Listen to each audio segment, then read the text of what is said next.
दोस्तों, किसी का बुरा करने में और सोचने में फर्क होता है। अगर आप किसी व्यक्ति के बारे में गलत और बुरा सोचते रहते हो तो आप अपनी ही सफलता को टाल रहे हो, यानी कि आपका ध्यान केवल वही अटका रह जाएगा।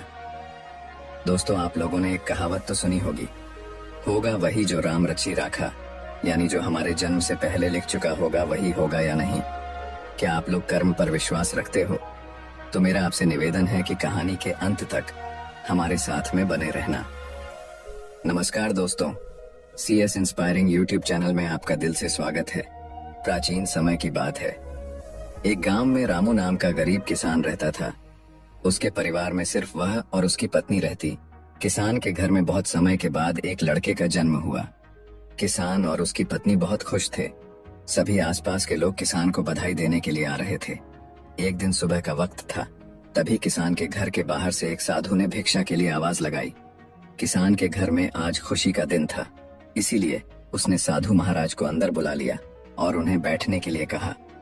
जब साधु महाराज बैठ गए तो किसान ने साधु महाराज से कहा, महात्मा जी, हमारे घर में बहुत समय के बाद बच्चे का जन्म हुआ है। आप कृपया करके इसका नामकरण कर दीजिए। साधु ने जैसे ही बच्चे को अपनी गोद में उठाया, तभी साधु ने देखा कि बच्चे की बाजू पर एक चिन्ह बना हुआ है जो राजयोग को दर्शाता है। साधु बच्चे की बाजू के ऊपर चिन्ह देखकर हैरान रह गया। किसान ने जब साधु को हैरान परेशान देखा तो उसने कहा, महात्मा जी, क्या बात है, आप इतना परेशान क्यों नजर आ रहे हो?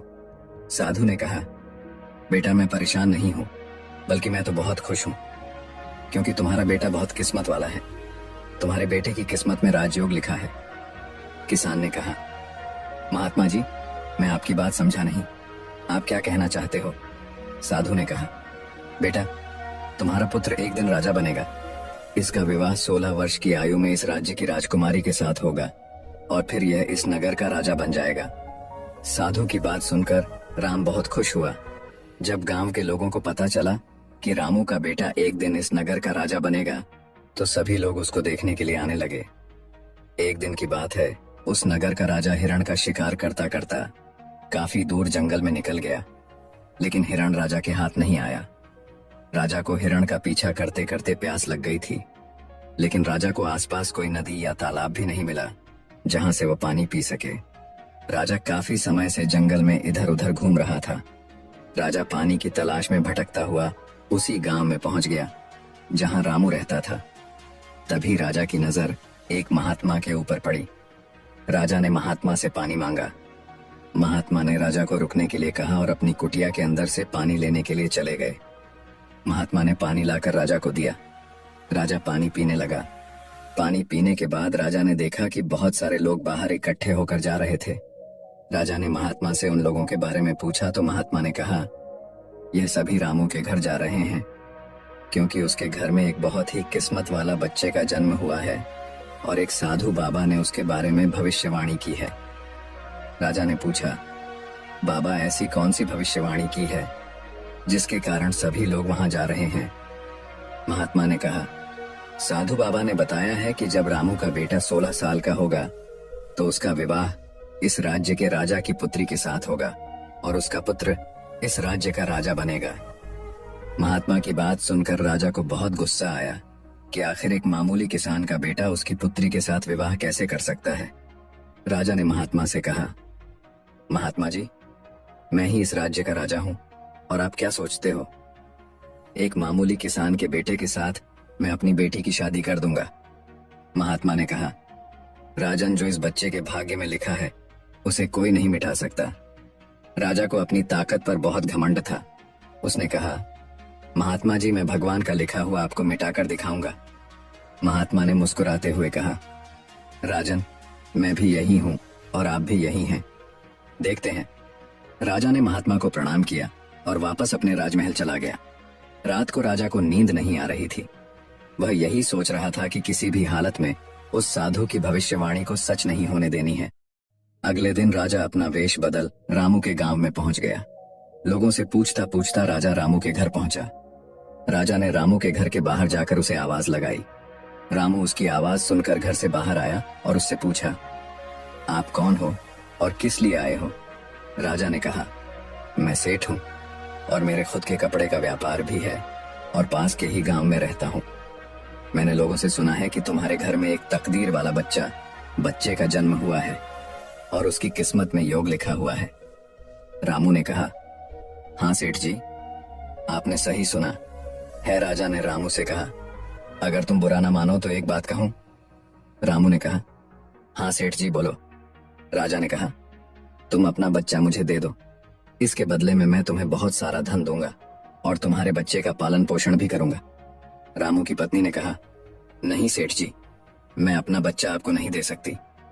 राजा ने कहा, तुम एक मामूली से किसान हो, तुम अपने बच्चे का पालन पोषण अच्छी तरह से कैसे कर सकोगे? रामू ने सेठ की बात सुनकर कहा, हाँ सेठ जी, आप ठीक कहते हो, हम इस बच्चे का पालन पोषण अच्छी तरह से नहीं कर सकेंगे।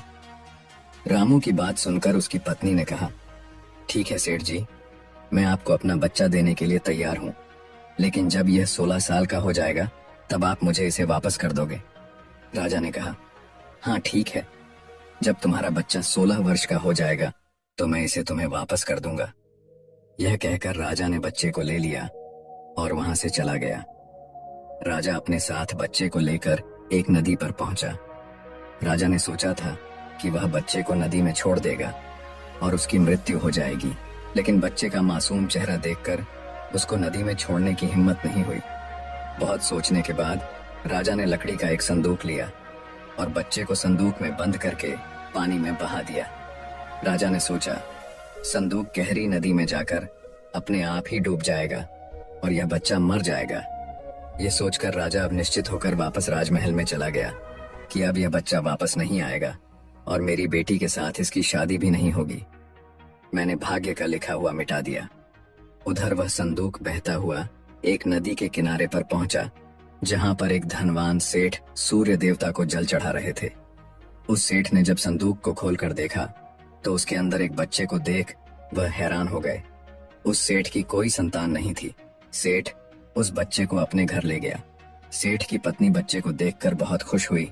उसने जब सेठ से पूछा कि यह बच्चा किसका है, तो सेठ ने उसको बच्चे के बारे में बताया कि कैसे वह उस नदी में बहता हुआ मिला है। सेठ और उसकी पत्नी ने बच्चे के लिए भगवान को हाथ जोड़कर धन्यवाद किया। अब वह बच्चा सेठ के घर में पलने लगा। सेठ ने उस लड़के का नाम सूरज रखा था। इसी धीरे धीरे 16 वर्ष बीत गए। सूरज बहुत ही समझदार और बुद्धिमान था। एक दिन सूरज को अध्यापक पढ़ा रहा था। अध्यापक जो कुछ भी पूछता, सूरज तत्काल उसका जवाब दे देता। यह देखकर अध्यापक ने सूरज को कहा, तुम तो बहुत ही समझदार और ज्ञानी हो, तुम आगे चलकर बहुत बड़े आदमी बनोगे।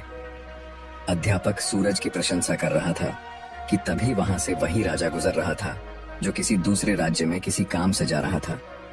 राजा ने जब सूरज की तरफ देखा तो राजा वहीं पर रुक गया। राजा ने सूरज से पूछा, बेटा तुम कौन हो और कहाँ रहते हो और तुम्हारे पिताजी का नाम क्या है? सूरज ने कहा, महाराज, मैं सेठ हीरालाल का पुत्र हूँ। यह पूछकर राजा वहां से चला गया। अपना कार्य करने के पश्चात राजा जब वापस आया तो वह सेठ हीरालाल के घर गया और उसने हीरालाल से कहा, तुम्हारा बेटा बहुत ही समझदार और बुद्धिमान है। सेठ हीरालाल ने राजा की बात सुनकर कहा, महाराज, मैं उसका असली पिता नहीं हूं, मैंने तो उसे सिर्फ पाला है, लेकिन वह मेरे लिए बेटे से भी बढ़कर है। राजा ने सेठ हीरालाल से पूछा, क्या यह लड़का आपका पुत्र नहीं है? तो फिर यह लड़का आपको कहां से मिला? फिर सेठ हीरालाल ने राजा को सारी कहानी सुनाई कि कैसे वह उसे बहते हुए पानी में एक संदूक से मिला था। जब राजा ने सेठ हीरालाल की बात सुनी तो वह चौंक गया। राजा समझ गया था कि यह बच्चा वही है जिसे मैंने 16 साल पहले नदी में बहा दिया था। राजा और सेठ हीरालाल अभी बातें कर ही रहे थे कि वहां पर सूरज आ गया। राजा ने सूरज को देखा तो उसने सेठ हीरालाल से कहा, सेठ जी, मुझे आगे किसी काम से जाना है। अगर आप अपने बेटे के हाथों मेरी एक चिट्ठी महारानी तक पहुंचा दो तो मैं उसको सोने की 50 मोहरें दूंगा। सूरज ने यह सुनकर राजा से कहा, हाँ महाराज, क्यों नहीं, मैं आपकी चिट्ठी जरूर पहुंचा दूंगा। राजा ने में चुपचाप एक संदेश लिखा और चिट्ठी के ऊपर मोहर लगा दी और चिट्ठी सूरज को पकड़ा दी और कहा कि बेटा यह लो, ये रानी तक पहुंचा देना। सूरज चिट्ठी लेकर चला गया। सूरज चलते चलते घने जंगल से गुजर रहा था कि वह रास्ता भटक गया। उसे रास्ता ढूंढते ढूंढते रात हो गई। सूरज रात गुजारने के लिए कोई जगह ढूंढने लगा। तभी उसकी नजर एक झोपड़ी के ऊपर पड़ी। सूरज ने सोचा, मैं रात यहीं पर बिता लेता हूँ। यह सोचकर सूरज डार से नीचे उतरा और झोपड़ी के अंदर चला गया। जब सूरज अंदर गया तो उसने देखा कि एक बूढ़ी औरत खाना बना रही थी। बूढ़ी औरत ने सूरज को देखा तो उससे पूछा कि बेटा, तुम कौन हो और बिना इजाजत अंदर क्यों आए हो? सूरज ने अपने बारे में बताया कि वह रास्ता भटक गया है, इसलिए रात गुजारने के लिए यहाँ पर आया है। सूरज की बात सुनकर बूढ़ी औरत को उसके ऊपर दया आ गई, लेकिन फिर बूढ़ी औरत ने सूरज से कहा, बेटा, तुम्हारा यहाँ पर रुकना ठीक नहीं है, क्योंकि यह डाकुओं का अड्डा है। अभी कुछ ही देर में डाकू आने वाले हैं।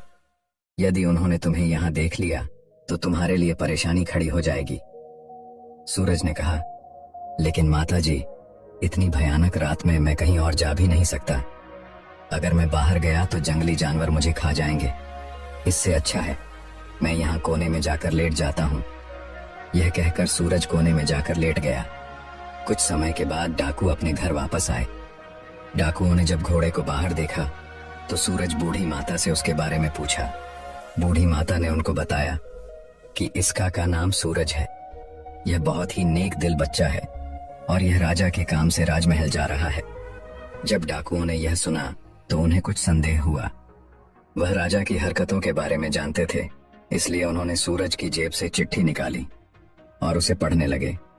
जैसे ही डाकुओं ने वह चिट्ठी पढ़ी तो वह सब समझ गए। बूढ़ी माता ने उनसे पूछा, चिट्ठी में क्या लिखा है? उनमें से एक डाकू ने बताया कि चिट्ठी में लिखा है कि जैसे ही यह लड़का तुम्हारे पास पहुंचे, इसको उसी समय मरवा कर कहीं दूर दफना देना। यह काम मेरे पहुंचने से पहले हो जाना चाहिए। बूढ़ी माता ने जब यह बात सुनी तो बोली, यह राजा कितना दुष्ट है, जिसके हाथों चिट्ठी भिजवा रहा है, उसी को मरवाने का आदेश भी दे रहा है। यह सोचकर बूढ़ी माता ने सोचा कि मुझे इस मासूम को बचाना चाहिए। उसने डाकुओं से कहा। तब डाकुओं ने दूसरी चिट्ठी लिखकर उस चिट्ठी से बदल दी और वापस सूरज की जेब में रख दी। इसके बाद डाकू वहां से चले गए।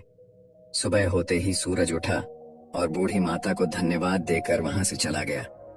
सूरज कुछ समय के बाद ही राजमहल पहुंच गया और उसने चिट्ठी महारानी को दे दी। महारानी ने चिट्ठी पढ़ी तो चिट्ठी में लिखा था कि यह लड़का बहुत ही बुद्धिमान और ज्ञानी है। यह राजकुमारी से विवाह करने लायक है, इसलिए मेरे आने से पहले ही तुम इसका विवाह राजकू से कर दो। महारानी सोचने लगी कि आखिर ऐसे कैसे महाराज किसी अनजान से राजकुमारी का विवाह कर सकते हैं। लेकिन फिर उसने देखा कि चिट्ठी पर राजा की मोहर भी लगी हुई थी, इसलिए यह लड़का झूठ नहीं बोल सकता। यह सोचकर महारानी ने राजकुमारी का विवाह उस युवक से कर दिया। कुछ दिनों के बाद जब राजा वापस आया तो उसे पता लगा कि उसकी पुत्री का विवाह उसी युवक से हो गया है। यह सुनते ही राजा गुस्से से आग बबूला हो गया और उसने महारानी से पूछा, तुमने ये सब क्यों किया? तब महारानी ने बताया कि महाराज, जैसा कि आपने चिट्ठी में लिखा था, मैंने वैसा ही किया है। राजा ने महारानी को चिट्ठी दिखाने के लिए कहा। जब महारानी ने चिट्ठी दिखाई तो राजा ने चिट्ठी में कुछ और ही लिखा पाया। यह देखकर राजा ने गुस्से में सैनिकों को कहा, जाओ और जाकर सूरज को पकड़ कर लाओ। सैनिक तुरंत गए और सूरज को पकड़ कर ले आए। राजा ने गुस्से में सूरज से कहा, तुमने धोखे से मेरी पुत्री के साथ विवाह तो कर लिया, लेकिन मैं तुम्हें अपना दामाद स्वीकार नहीं करूंगा। सूरज ने राजा की बात सुनकर कहा, लेकिन महाराज, मैंने तो आपके साथ कोई धोखा नहीं किया है। राजा ने सूरज की बात सुनकर कहा, तुम मुझे भी बेवकूफ बनाना चाहते हो, लेकिन मैं तुम्हें अपना दामाद स्वीकार नहीं करूंगा। अभी दोनों की बात चल ही रही थी कि एक सैनिक ने आकर राजा से कहा, महाराज, बाहर एक महात्मा आए हैं, वह आपसे इसी समय मिलना चाहते हैं। राजा ने महात्मा को अंदर लाने का आदेश दिया। महात्मा जी अंदर आए तो राजा ने उठकर उनको प्रणाम किया और उनके आने का कारण पूछा। महात्मा ने कहा, राजन, लगता है आपने मुझे पहचाना नहीं। राजा ने कहा, नहीं महाराज, मैंने आपको नहीं पहचाना नहीं। महात्मा ने मुस्कुराते हुए कहा, राजन, मैं वही हूं जिसे तुम आज से 16 वर्ष पहले भाग्य का लिखा मिटाने की बात बोलकर आए थे। जैसे ही महात्मा ने यह बात कही, राजा एकदम से चौंक गया। उसे सब कुछ याद आ गया। महात्मा ने मुस्कुराते हुए कहा, क्यों राजन, भाग्य का लिखा मिटा दिया? राजा ने आंखें नीची करके कहा, नहीं महात्मा जी, मैं भाग्य के हाथों हार गया, महात्मा ने कहा, राजन, भाग्य के हाथों कोई नहीं जीत सकता, इसलिए अब सूरज को अपना दामाद स्वीकार करो और अपना राजपाट उसको सौंप दो। राजा ने कहा, महात्मा जी, जैसा आपने कहा है वैसा ही होगा। राजा को समझाकर महात्मा जी वहां से चले गए। राजा ने सूरज से माफी मांगी और सारा राजपाट उसको सौंप दिया। तो दोस्तों, कैसी लगी आपको यह कहानी? आप हमें कमेंट सेक्शन में जरूर बताना, और अच्छी लगी हो तो इस चैनल को सब्सक्राइब जरूर कर लेना। तो चलिए मिलते हैं ऐसी ही कोई नई कहानी में। तब तक के लिए अपना ख्याल रखें। धन्यवाद और नमो बुद्धाय।